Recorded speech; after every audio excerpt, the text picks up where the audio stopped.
In this video, I'm gonna teach you how to use design plans in Whiteout Survival. It's a very quick and easy process, so make sure to follow along. You will be able to use design plans when you upgrade your chief gear.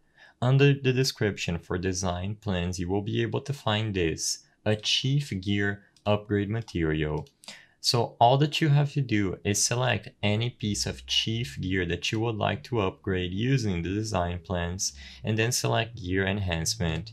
On the gear enhancement page for the gear that you selected, you will be able to spend hardened alloy and other materials, including the design plans, to upgrade a specific piece of gear by one level. So as you can see on this screen, I am showing you a picture of me using hardened alloy to upgrade this piece of gear, but as long as you have a piece of gear that requires design plans instead of hardened alloy, you will be able to use it as usual to upgrade the specific piece of gear that you selected.